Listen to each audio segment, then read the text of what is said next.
Alberto Bernabé Televisión presenta.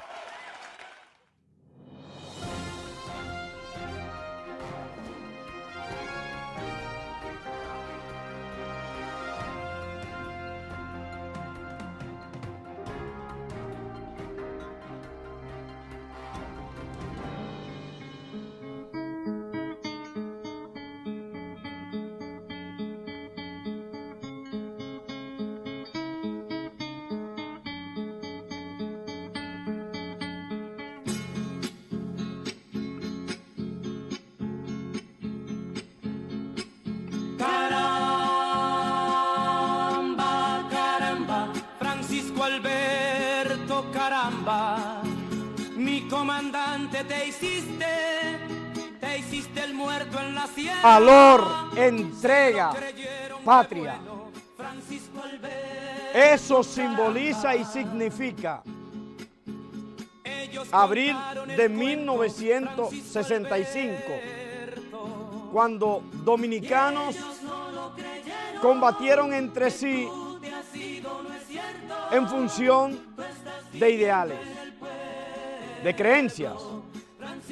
Todos quedamos marcados.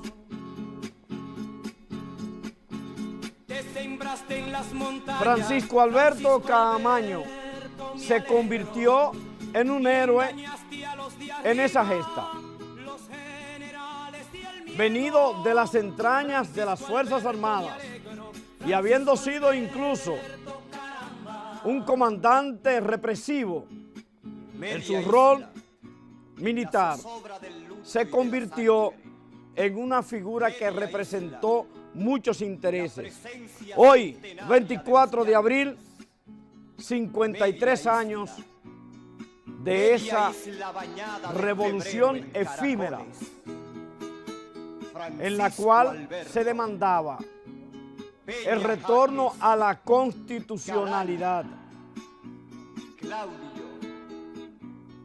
tras lo que fuera después de 7 meses de electo con un 62.32%. Juan Bosch fue sacado del poder mediante un golpe de Estado. Septiembre 1963. Y el 24 de abril de 1965 hubo un reclamo popular del pueblo dominicano en armas de retorno a la Constitución del 63. Civiles y militares unidos en torno a una demanda popular. José Francisco Peña Gómez se convirtió en ese momento en el germen del liderato que luego construyó a través del tiempo. Salvador. Y a quien le correspondió además, a través de Radio Comercial, dar a conocer al pueblo que había un levantamiento armado. Adelante, Alberto. Tenemos al general en línea ya, Demóstenes Félix. Félix Paniagua. Gran historiador. Buenas tardes, Demóstenes. Buenas tardes, Salvador. Qué placer escucharte un día como hoy, 53 años después. Gracias, así es. El placer es mío. General, ¿qué nos puede narrar de abril 1965? Bueno, abril es una de las epopeyas que después de la guerra restauradora, 100 años antes, es decir, la guerra restauradora en 1865 por la salida, que son los últimos combates, y 100 años después pues tenemos una epopeya. La guerra de abril del 65, guerra cívico-militar, no revolución, porque el proceso revolucionario que dio trunco, o sea, no se llevaron a cabo las transformaciones sociales, un movimiento cívico-militar con fundamentos democráticos, y se inicia un día como hoy, a la 1:30 de la tarde, producto del apresamiento del Estado Mayor del Ejército, es decir, apresaron al jefe de Estado Mayor, general Rivera Cuesta, quien tenía su asiento en la jefatura de Estado Mayor, situada donde hoy es la Universidad Pedro Enrique Ureña, UFU, Y un día como hoy, a la 1:30 de la tarde, se produce este acontecimiento histórico, donde el capitán Mario Peña Tavera, con 5 oficiales y varios alistados del cuartel general de la parte administrativa, agarran preso primero al G2 del ejército, es decir, oficial de inteligencia, el entonces mayor Héctor García Tejada, y entonces agarran preso al jefe de Estado Mayor, general Rivera Cuesta, y al coronel Similito Ruiz, subjefe del Estado Mayor. Ese acto lo hace encabezado por el capitán Mario Peña Tavera, oficial comandante de la A compañía del cuartel general del ejército. Y se produjo por unas cancelaciones que había ordenado el presidente de facto, don Henry Cabral, el viernes 23, para que se le ejecutara. Ahí mismo fue apresado cuando el jefe de Estado Mayor le anunciaba a 5 oficiales superiores y a un capitán. Eran ellos los tenientes coroneles Álvaro Holguín, comandante del 16 de agosto, donde hoy queda la primera brigada, el teniente coronel Giovanni Gutiérrez, director del centro de enseñanza, ubicado hoy donde está la Marina de Guerra, que es el campamento 27 de febrero, el mayor Lora Fernández, el mayor Ramírez Sánchez y el entonces capitán, que aún vive todavía, Novoa Garnes. Ya ellos habían prometido que el primer oficial que arbitrariamente fuera cancelado, iban a agarrar al jefe de Estado Mayor y iban a combinarse para dar un golpe de Estado al gobierno de facto con la misión de reponer sin elecciones al profesor Juan Bosch, quien había sido depuesto 2 años antes por un golpe militar. ¿Aló?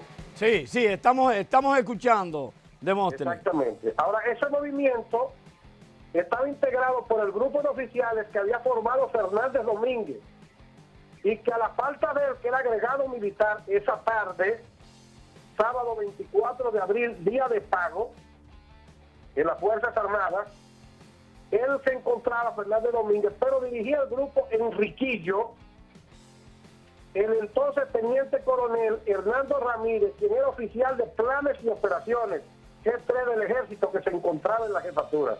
Eso es lo que un día como hoy se conmemora. Tenemos... En este caso, pues comienzan a hacer los contactos con oficiales comprometidos días antes por Fernández Domínguez y otros para apoyar el movimiento, entre ellos un coronel de la Fuerza Aérea que se encontraba comiendo en su casa a esa hora, el coronel Francisco Alberto Camaño de Ño. Y de ahí es que Francis Camaño pues entra en el cuadro de operaciones del grupo Enriquillo. Había otro grupo también que quería traer a Balaguer, no a Juan Bosch, encabezado por el general Montá Guerrero, que en ese entonces era ministro de Interior, más no de policía, porque la policía en ese momento pertenecía como cuarto componente militar terrestre de la Secretaría de las Fuerzas Armadas, que en ese momento esa posición la ocupaba el mismo presidente de facto, doctor Donald Rick Cabral. ¿Alguna pregunta? Sí, precisamente en esta tarde tenemos con nosotros como invitado, pero a hablar de política, aunque no dejaremos de tocar el tema de abril, a Elías Wessing Chávez, presidente del Partido Quisqueyano Demócrata Cristiano, y quien nos acompañará esta tarde. En ese entonces, un niño, pero sufrió, si se puede decir así, fue impactado por esos hechos. Bueno, el licenciado Wessing Chávez, quien es un caballero de capa y espada, y le doy mis saludos, él es un testigo de excepción, aunque era un niño, porque su papá fue una piedra angular en esa epopeya, de un lado o del otro. El general Wessing de la Fuerza Aérea Dominicana, en ese entonces el director del centro de enseñanza, es decir, el centro de adiestramiento de la Fuerza Aérea Dominicana, y tenía bajo su dependencia en ese momento el batallón blindado 27 de febrero, que era comandado por un amigo de él y un oficial muy capaz, el general Osiris Perdomo Rosario, y era también la Academia Militar de las Fuerzas Armadas, Batalla de la Carrera, que estaba el coronel Medrano Viera, una persona también de mucha confianza del general Wessing. Ahora, el centro de enseñanza de las Fuerzas Armadas el doctor Donald Rick Cabral, cuando se le informa del levantamiento, porque a la 1:30 de la tarde, Hernando Ramírez y todos los oficiales y Mario Peña Tavera llamaron al doctor Peña Gómez, quien era jefe de prensa y propaganda del Partido Revolucionario Dominicano, que es la fuerza política principal, porque Juan Bosch era el presidente y era del Partido Revolucionario. O sea que con esa locución de Peña Gómez, con la marsellesa francesa, himno de la libertad, tronó a la 1:35 de la tarde, llamando al pueblo y a las fuerzas a apoyar a los oficiales, a deponer el gobierno y traer la constitucionalidad. El general Wessing, pues, Donald Rick Cabral, se dirige a las 9 de la noche, diciendo a los campamentos 27 de febrero, el 16 de agosto que mencionamos, el que está allí en el 25, que si ellos a las 4 de la mañana no se entregaban, pues, o deponían la actitud, iban a ser bombardeados por la Fuerza Aérea. El general Wessing fue nombrado esa misma noche en los últimos decretos de Donald Rick, secretario de Estado de las Fuerzas Armadas de la República, cargo que no pudo ocupar porque ahí entra el conflicto ya. A las 48 horas se convierte aquí en una guerra civil y 72 horas, es decir, 24, ya una guerra patria a partir del 28 de abril. Muchas gracias. El general Wessing sí no apoyó desde el primer momento que Juan Bosch viniera. Eran todos, la mayoría de militares, entendían, menos el grupo Enriquillo, de que debía hacerse una junta militar para dar elecciones en el mes de septiembre. Pero el grupo constitucionalista y todas las fuerzas sociales decían que no, que era el regreso de Bosch inmediato y puesta en ejecución la Constitución del 63. Muchísimas gracias al general Félix Paniagua, quien siempre está presto a tocar aquellos temas neurálgicos y que son parte de nuestra memoria como nación. Ahora, un día como hoy, se inicia el grito de la guerra civil. Y ya el 26, aquí lo que hay una guerra civil, no un cuartelazo militar, que se hubiese quedado como una guerra fratricida. Pero ya el 26, con las fuerzas sociales en la calle, el enfrentamiento de grupos militares, viene una guerra civil, y a partir de las 4 de la mañana del 28, se da entonces lo que se llama una guerra patria, y asume el mando militar el indómito coronel Francisco Alberto Camaño Deñó, para bañarse con la gloria y figura principal de esta gesta gloriosa, donde el pueblo dominicano es el mayor protagonista. Muchísimas gracias. 24 de abril de 1965. Una estrella el general, general. Hombre que narra con una precisión la historia dominicana. Y que tiene el cuidado y la delicadeza de referir las cosas de manera objetiva. Claro, mi hermano. Más allá de los sentimientos. No. Eso es esto, así. Qué buen programa, Salvador. Siempre recordando a la gente la historia. Así es. Muchos la olvidan un día como hoy. Así es. Y aquí en Cronómetro Político, el bloque de Alberto Bernabé Televisión, que conduce usted magistralmente, hace ese reconocimiento. Que conduce usted. Yo. No nos equivoquemos. Yo no soy como los ingratos. Que no tienen memoria.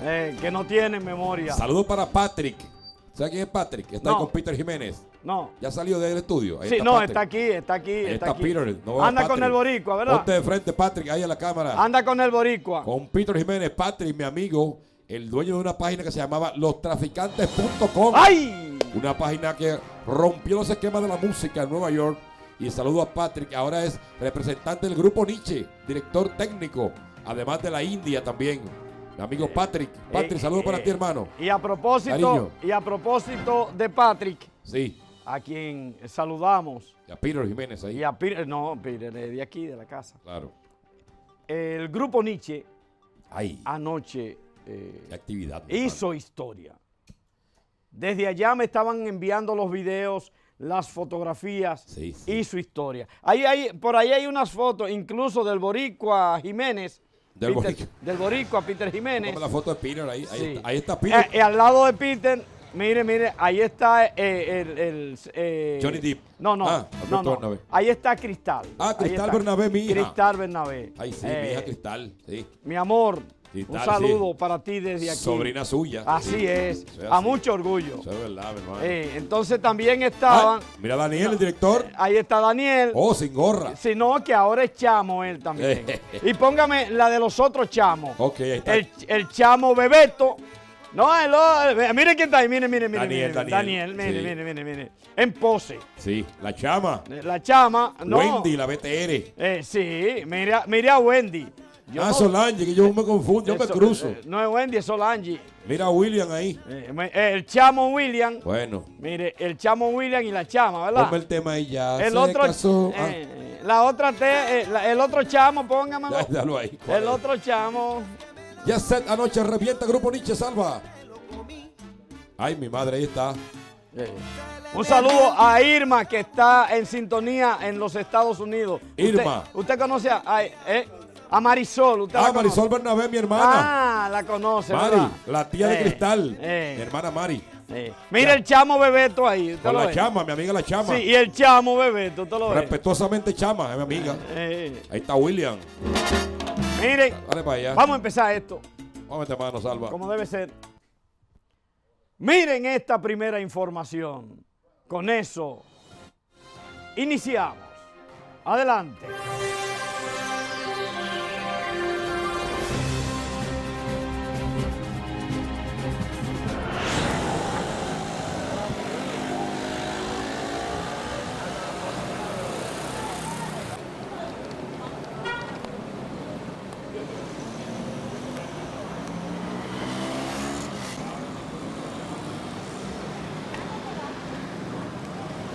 Miren eso. ¿Qué fue lo que pasó? Escuché que una patrulla lo chocó a ustedes.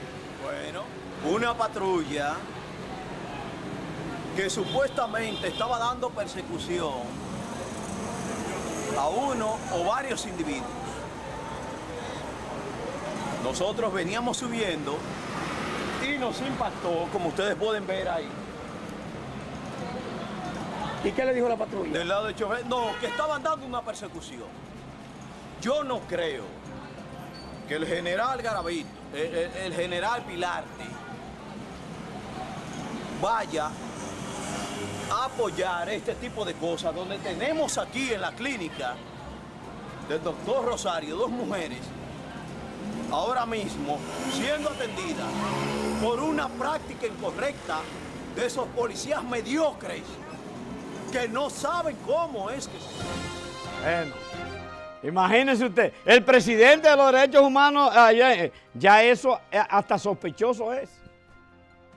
Hasta sospechoso es. ¡Tan! Le desbaratan el carro, ¿usted lo vio? Pilarte, amigo mío, Sí, bueno, yo no sé si... General no, Pilarte. Pero no fue Pilarte que andaba en el carro. Sí, pero él está diciendo que Pilarte. Pero ajá. Él tiene que defenderse, Alberto. Ok. Él tiene. Edgar Núñez es el presidente de los derechos humanos y le llevan el carro con todo lo que usted quiere. Un general serio, Pilarte, doy fe y testimonio. Perfecto. El general podrá ser serio, pero la patrulla es seria. Ah, bueno. Fue la patrulla que le desbarató el carro. ¿Usted no lo vio? Atención, Pilarte. Investigue ese caso ahí en La Romana, amigo mío. Atención, Pilarte. Pero mire, está así. No. La placa la tiene abajo. Ya iba a decir, pero ya no puedo decir nada. Miren cómo quedó el carro del presidente de los derechos humanos en La Romana. Miren cómo quedó. Ahora miren esta otra información.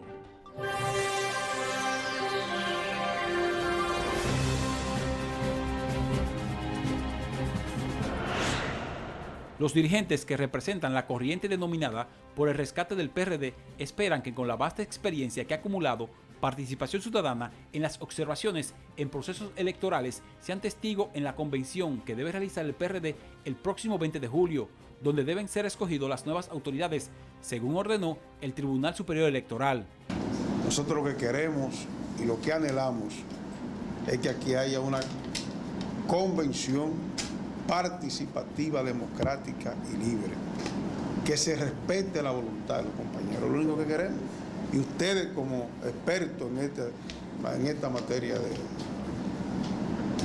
procesos electorales, respeto.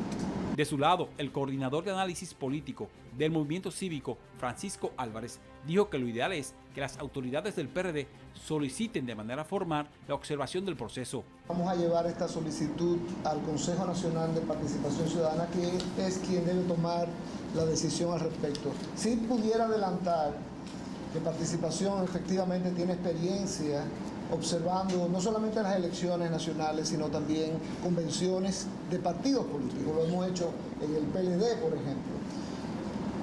Siempre, y adelanto, solicitamos que haya una invitación del partido para poder, obviamente, observar. No podemos observar donde no se nos invita. Entonces, le adelanto ese requisito. Los solicitantes hicieron un llamado al presidente del PRD, Miguel Vargas Maldonado, a que convoque la convención cuanto antes. La comisión política convoque ya, ¿no?, para que se celebre nuestra convención el 20 de junio. Así lo establece la sentencia y así debe celebrarse, porque ya las nuevas autoridades... Habrá convención en el PRD. Habrá convención. A Lenín, el ingeniero Lenín, gracias. El ingeniero, el de Anthony Santos. Devolviéndole el saludo. Amigo mío. Es amigo suyo también. Miren esta otra información. Dale. Esa es Bonao. Cortesía de En Noticias. Pero eso es Salcedo y Bonao en huelga. Pero mire qué es lo que, si usted ve lo que yo veo. Volvimos al pasado. Mucha basura tirada a la calle. ¿Y quién pierde? El mismo pueblo de Bonao. Porque entonces ahora tienen que limpiarla. Al final tienen que limpiarla. ¿Usted me está entendiendo? Y la gente no entiende que por qué es que están demandando porque lo que ve basura. Mire el éxito que estuvo la lucha del 4%. Y ahí no se tiró una basurita a la calle, en ningún momento. Fíjense lo masivo que fue la Marcha Verde. Y ahí no se tiró una basurita a la calle. Ni una goma prendida, ni una basurita. Y miren en Bonao cómo amaneció Bonao. Miren, no me crean a mí. No me crean a mí, mírenlo con sus ojos. Miren. ¡Bum! Mire. Ahí está todo paralizado por la basura en la calle. Y se lo dice a un huelguista consuetudinario, que siempre es respaldado todos los movimientos de reclamo. Siempre. Como conducta de vida. Porque hay que ser coherente. Pero si se puede y los tiempos demandan otro tipo de lucha, vamos a hacerlo con los tiempos de ahora. Más se consigue poniendo en Twitter todas las demandas y mayor respaldo ahora mismo que tirando todos los tanques de basura a la calle. Y como ellos están tirando basura, nosotros tiramos calidad. Vamos al cambio comercial.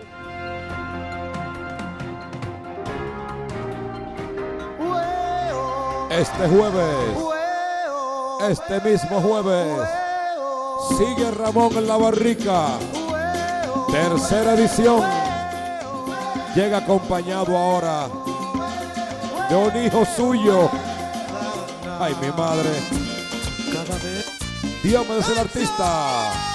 Ramón Orlando este jueves. Revienta en la Barrica William. Happy Hour de 5 a 10.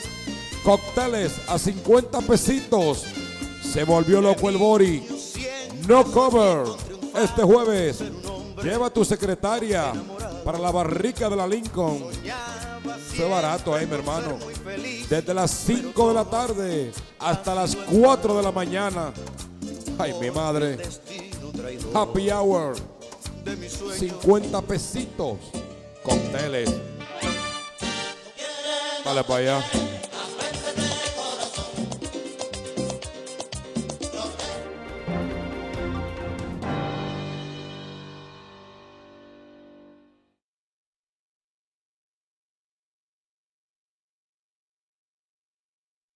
que está aquí, este que está aquí, este que está aquí, este que está aquí. Estudio 88.5 presenta. Atención, Patrick. Ay, mi madre. Los merengues de Bebeto y algo más. Cada sábado, 9 de la mañana, 2 de la tarde. Lo mejor de nuestra música. Entrevistas, comentarios, cotorra. Ay, mi madre, Patrick. Los merengues de Bebeto por estudio. AA5. En English. Yo me tomarlo como quiera, Patrick. Dale para allá. Los merengues de Bebeto. Cuarta edición. Por estudio. 88.5. La que te enreda, Patrick. Ay, mi madre. Los hombres que gastan como Patrick. Como Peter. En deportes. Esta noche, Patrick. En deportes. Informaciones del mundo deportivo. Franklin Núñez y Héctor Gómez. Cada noche, sabermetría, entrevistas, resultados, todo lo que pasa en el mundo del deporte. 11 p.m. Otra producción de Alberto Bernabé Televisión para EN Televisión, subiendo como la espuma.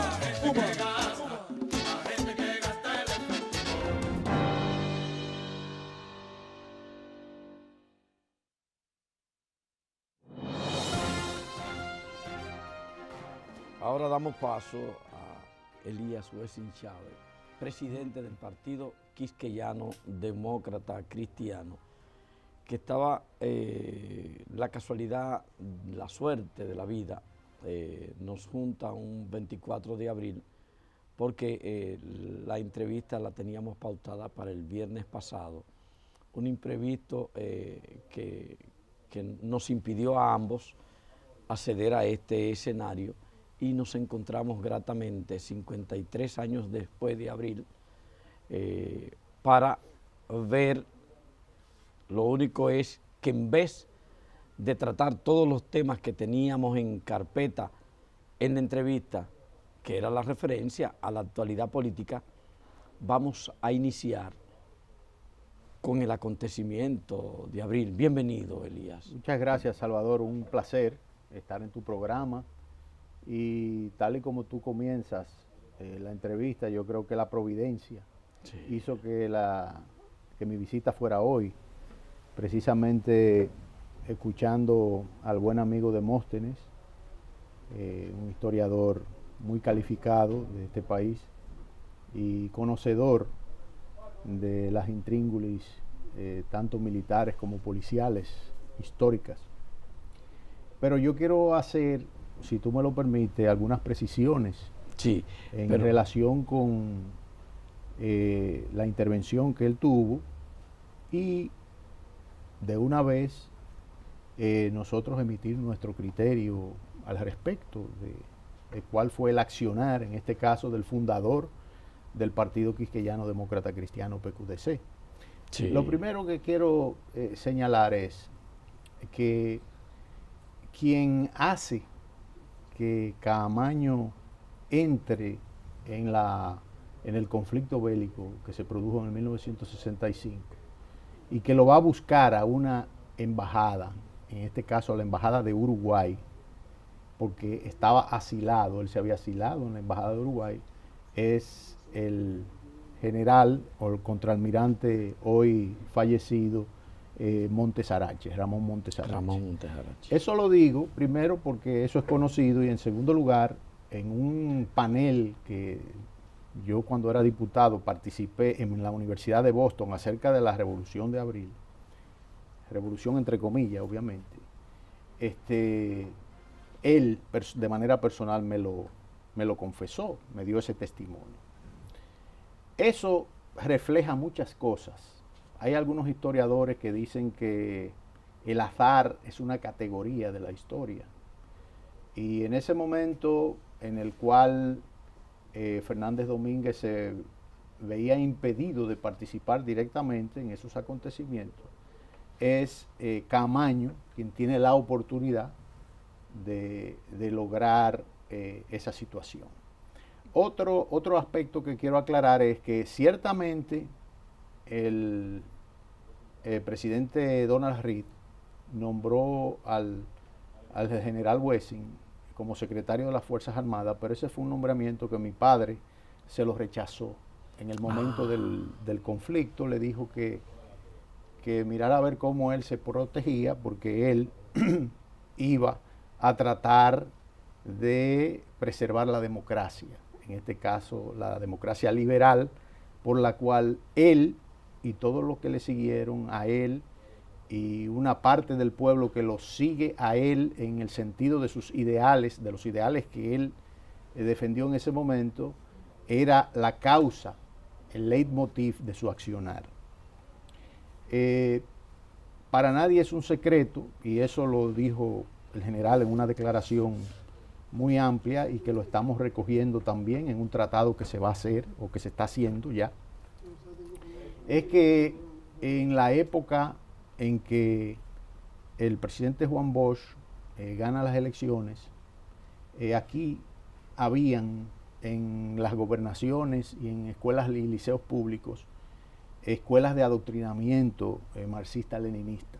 El general Wessing denunció en esa época que habían unas 42 gobernaciones y escuelas en las que se estaba impartiendo ese tipo de instrucción.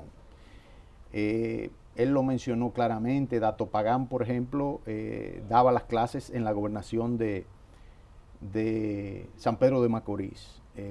Fafa Taveras la daba en Salcedo. En fin, quiérase ocultar esta parte o no, la verdad era que en ese momento en la geopolítica del Caribe había una efervescencia con la Revolución Cubana. Así es. Y la Revolución Cubana, había había todo un movimiento en América Latina. Y era muy aceptado por la juventud rebelde en ese momento. Y aquí había todo un movimiento conspirativo de la izquierda. Es tan tal que en los cuarteles, tanto del ejército como de la marina, aparecían letreros que decían patria o muerte venceremos, viva Fidel, viva el Che Guevara. Y yo me pregunto, bueno, ese tipo de ideología, ¿qué perseguía en ese momento? Sencillamente el quiebre del sistema político que teníamos. ¿Qué hace el general? Bueno, el general lo que hace es ver lo que va a suceder en el futuro. Ya hay una división dentro de las Fuerzas Armadas latente. Sí, porque fue... Y él entonces se parapeta en su centro de enseñanza de las Fuerzas Armadas, donde había 1000 soldados entrenados, con la moral muy en alto y que creían en esos ideales. ¿Por qué digo esto? Porque fue una epopeya, como algunos le llaman, en la que se combatió por la ideología que se sustentaba en ese momento. O sea, no era un asunto de enfrentamientos personales. No. Eran dos posiciones. Dos posiciones. Evidentemente. Exacto. Entonces yo quiero señalar que en el interín del 63 al 64, por ahí, Camaño tuvo un conflicto con Belisario Peguero, que lo conoce muy bien el amigo Demóstenes, porque parece ser que se descubrió un cargamento de alcohol, un contrabando, y en quienes descubren eso, dentro de los que descubren eso está Camaño, está Morillo López y su hijo. ¿Qué sucede? Que Belisario Peguero ordena el apresamiento de Camaño. Y yo me voy a ir más lejos. Porque por un incidente. Sí. La orden era capturarlo vivo o muerto. ¿Qué hace Camaño y qué hace Morillito? Van donde Buellón Carvajal, el difunto. El difunto, sí. A pedir consejo que qué hacen porque están siendo perseguidos. Y Buellón le dice, mira, el único que puede ayudarlo a ustedes es Wessing, allá en el CEFA. Y se le prende un bombillo a ellos y ellos van al CEFA. Le dicen al general lo que está pasando y el general le dice, quédense aquí, no hay problema, siéntanse seguros, a usted no le va a pasar nada. Efectivamente, eso crea un incidente entre el CEFA y la Policía Nacional. Porque Belisario llama por teléfono a mi padre. Para que le entregue Para que le entregue a Camaño y a Morillito y eso. Y mi padre le dice que no. Y se arma una discusión telefónica, eso me lo contó mi papá. Y entonces, en esa discusión, mi padre le dice, pues ven a buscarlo aquí. Y así usted sabe cómo se dan esas cosas. Sí, sí. El tema es que cuando se cierra el teléfono, mi padre da la orden de que de los blindados que él dirigía, unos 4 o 5 blindados salieran directo al Palacio de la Policía. Y hasta llegaron a cruzar el puente y todo. Cuando se entera la policía de que los tanques vienen, el Palacio de la Policía se quedó vacío, porque todos los policías se fueron. Eso es un incidente que yo sé que lo conoce mucha gente, pero de eso no se habla. ¿Qué sucede? Eso significa que la relación entre Wessing y Camaño era una relación de amistad. Sí, porque resulta... Con un hecho así, meses antes de... Exacto, que faltando una semana más o menos para que estallara la revolución, Camaño iba ya a la casa del 7,5 de la carretera Mella y visitaba a mi papá, porque ciertamente mi padre le salvó la vida. Había un vínculo. Exactamente. ¿Qué sucede? Cuando se da el golpe de Estado, un poquito antes, porque todo eso hay que referirlo, porque eso llega después a germinar en la insurrección. Que el profesor Juan Bosch se monta en el barco que lo desplaza hacia Puerto Rico. Sí. En ese barco estaba Camaño.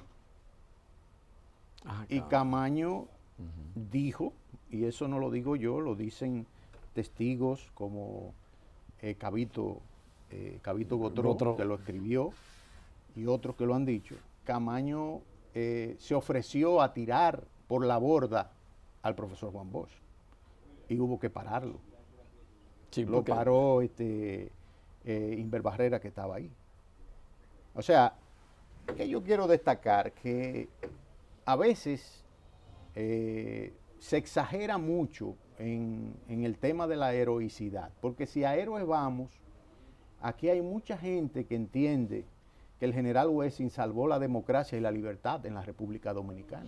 Pero justamente habían dos posiciones. O sea, pero habían sí, pero objetivamente lo cierto es que habían dos posiciones enfrentadas a nivel local, fuera del elemento extraño que es los interventores norteamericanos. Habían dos posiciones. Dos posiciones que se batieron en función de posiciones políticas, ciertamente. Recuérdate que Fidel sube a Sierra Maestra con un crucifijo y dice que va a luchar por restablecer la democracia en Cuba. Sí, y luego asume... Y Fidel asume después el marxismo-leninismo. Asume inicialmente el socialismo y luego radicalmente. Ahí viene, por ejemplo, su conflicto con Huber Matos. Huber Matos le dice, pero ven acá, por esto no fue que peleamos. Y Huber Matos se pasó 20 años en la Chirola, en Cuba. Sí, porque habían terminó radicalizándose Fidel. Correcto. Y construyendo Cuba en el sentido de esa radicalidad. Pero hay otros aspectos que yo entiendo que a mí particularmente me gustaría conocer y creo que mucha gente quisiera conocer. Todos fuimos impactados por esa revolución. Sí, claro. Pero hay gente que lo fue, a los cuales le quedaron huellas. De manera particular, tú, sí, que viviste fuera de las consideraciones de carácter político, de las visiones que se puedan tener, estabas al lado de uno de los protagonistas del hecho. O sea, de los protagonistas. No importa dónde tú sitúes en cualquiera, son protagonistas de los hechos. Correcto. O sea, no es en un enfrentamiento, en una huelga, lo que demandan y los policías son los protagonistas del suceso. Correcto. Tú, que estabas al lado de uno de los protagonistas, ¿cómo la familia, ustedes, mira, cómo vivieron? Yo era muy muchacho, pero yo recuerdo perfectamente imágenes. Nosotros estábamos en nuestra casa de la carretera Mella, kilómetro 7,5, donde vivió siempre mi padre. Nosotros caminábamos arrastrados por el piso. Es decir, no nos permitían caminar normalmente, porque por donde vivía Guayubín Olivo, el que conoce más o menos dónde vivía mi padre sabe lo que yo le estoy diciendo. Es Sí, una casa que carretera estaba en la carretera Mella. Llegaron a caer morteros, o sea, llegaron a caer 2 morteros que se tiraban. Entonces, también tiros que venían de lejos. Y entonces teníamos que protegernos. En la casa habían 11 guardias, eso fue lo que ordenó en ese momento el general, que se quedaran 11 guardias protegiendo a la familia. Fue una camioneta con varios constitucionalistas a la casa, no sé con qué intenciones, pero parece que las intenciones no eran buenas, y los guardias los apresaron, lo hicieron preso y llamaron al CEFA, al general, que qué hacían, y el general le dijo que los retuvieran ahí, pero que no le pusieran la mano. Esos constitucionalistas que estaban ahí, el Día de las Madres, junto con los cadetes que desertaron, se le entregaron a sus madres, a petición de las mismas madres, en pleno conflicto. Porque el tema del conflicto no llegaba hasta la represión y muchas cosas exageradas que se han dicho. Como por ejemplo decir que se bombardeó el puente Duarte. Muchas veces he dicho, bueno, pero si se bombardeó el puente, yo no sé cuándo fue que lo reconstruyeron. Porque para bombardear un puente bombardeado se debe de caer con las bombas que tenían, por ejemplo, la Fuerza Aérea en San Isidro. O sea, exageraciones, ese tipo de cosas que nosotros hemos querido en esta época de las redes sociales, en las que no solamente habla un sector, sino que podemos hablar todos, y podemos debatir con altura. Muy abierto. Sí, exactamente. Entonces nosotros aclarar nuestra posición. Elías, y tu madre, ese núcleo familiar. Bueno, mi madre... Porque tu papá estaba en el CEFA, sí, en su rol de jefe militar. Así es. Allá. Y ustedes estaban en la casa. Así es. Estábamos todos ahí, mi abuela, mi madre. Mi madre siempre ha sido una mujer excepcional que sufrió en carne propia todo lo que sufrió mi padre. Y en ese momento, pues, ella era la batuta de la casa y nosotros, pues, teníamos que comportarnos en esos días. Era prácticamente un cuartel lo que había ahí y teníamos, vuelvo y te repito, no teníamos vida en esos días. ¿Tus hermanos? Sí, mis hermanos, estábamos ahí todos. Recuerdo que en una habitación que estábamos, en la parte de atrás, como éramos muchachos, ¿verdad? Sí. Jugábamos a los almohadazos y ese tipo de cosas, ¿sabes? Como los muchachos al fin. Sí, muchachos de al las fin. cosas que yo ajeno a muchas cosas que estaban estaban pasando. Exacto, pero gracias a Dios, pues, Dios nos preservó la vida, tanto a mi padre como a nosotros. Mi padre murió en su cama, tranquilo, gracias a Dios. Y nada, yo pienso que la historia sigue contándose y aclarándose en muchos aspectos. Tú estabas ya un poco más grande cuando vinieron otros acontecimientos que evidenciaron una transformación de tu padre en el sentido de las convicciones y de su participación política. Por ejemplo, nadie podría imaginarse en 1965 que para 73-74, Wessing y Wessing, que fuera el comandante militar, contrario a los constitucionalistas, fuera figura de primer orden en otro proceso. Así es. O sea, el partido que estaba encabezando la revolución en términos políticos era el PRD. Después lo llevó como candidato vicepresidencial en el año de 1974. En ese proceso, ¿qué tú viviste al lado de él, en ese proceso? Mira, eso es muy interesante, lo que tú me acabas de preguntar, y yo creo que eso se tomaría un gran tiempo que nosotros lo describiéramos, pero yo te puedo decir que en ese momento mi padre estaba en el exilio, porque en el 71 él encabezó un complot contra el régimen de los 12 años de Balaguer. Complot que fue descubierto, lamentablemente, y el general fue exiliado por Balaguer y por los militares que en ese momento estaban con Balaguer. Entonces, en el exilio, yo recuerdo que Atuey de Camps visitaba a mi padre allá, y también lo hizo Domingo Mariotti, quien era asistente personal del profesor Juan Bosch. Tú recordarás que el profesor Juan Bosch encabezaba el bloque de la dignidad. Sí, bloque de la dignidad nacional. Cuando él se salió del PRD, y fue con un mensaje, el Domingo Mariotti, donde el general, y le dijo, yo estaba ahí, yo soy testigo de eso, le dijo, general, el profesor Juan Bosch le manda a decir que él les recomienda que se mantenga neutral y que no apoye o que no se inserte en el Acuerdo de Santiago. Entonces recuerdo como ahora que mi padre le dijo a Mariotti, mira, dígale al profesor que yo le agradezco mucho la distinción que él ha tenido, pero ya yo estoy comprometido con el PRD y con Peña Gómez. Nosotros tenemos una alianza y vamos a tratar de sacar a Balaguer del poder. Entonces, ¿qué te quiero decir con eso?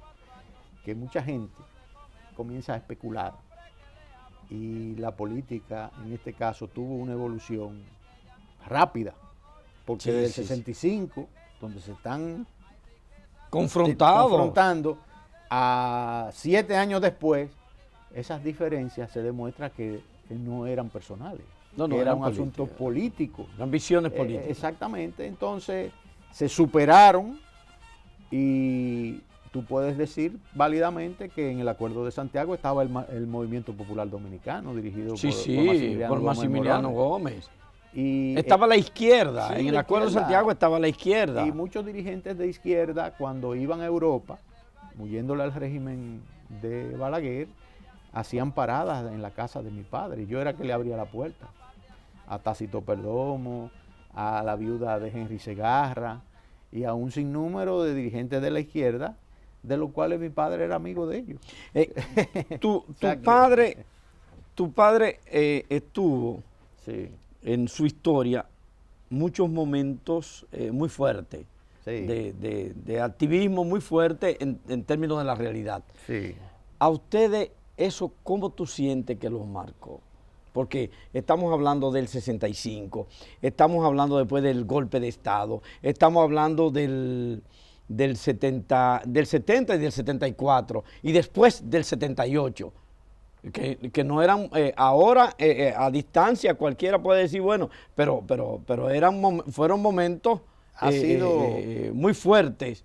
Eso es como la forja, eso ayuda a formar tu carácter, tu manera de ser, te da experiencia, te enseña a conocer mejor a los seres humanos, porque déjame decirte que cuando tú asumes responsabilidades como la que asumió mi padre, no son muchos los que se quedan al lado ahí.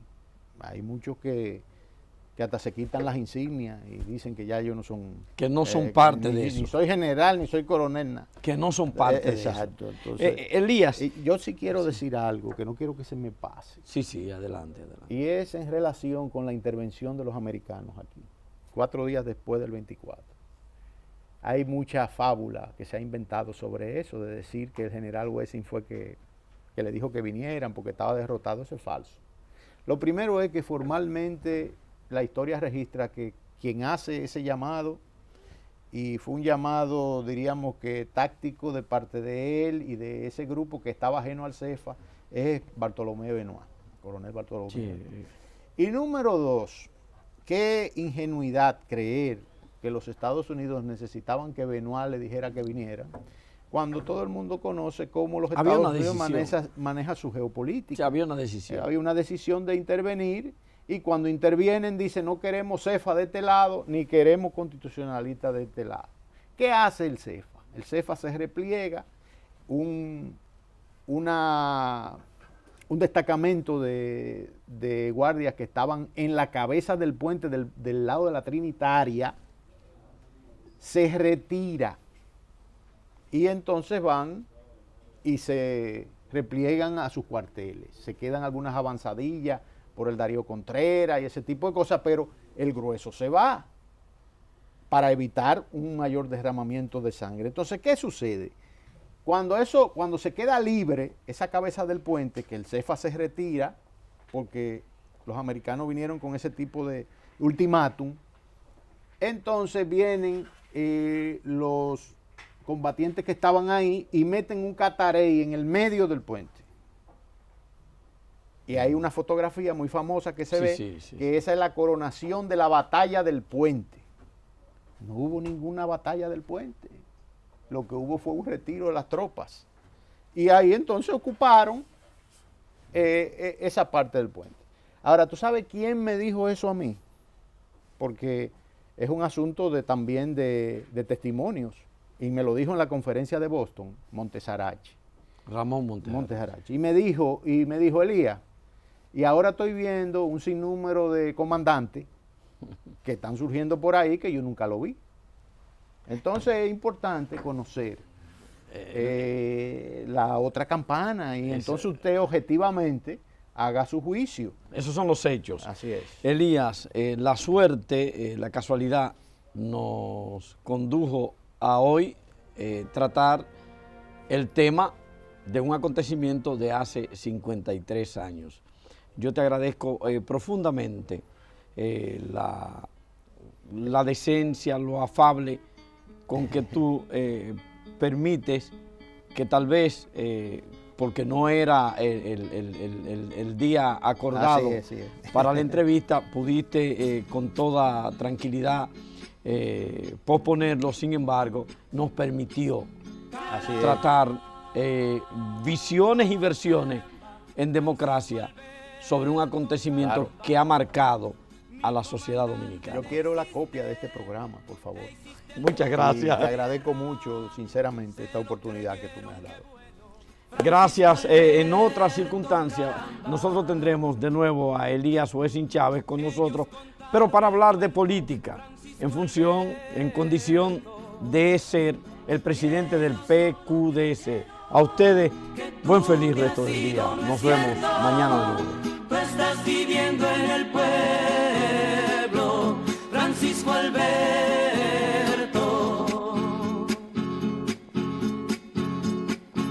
Te sembraste en las montañas, Francisco Alberto, me alegro. Y engañaste a los de arriba, los generales y el miedo, Francisco Alberto.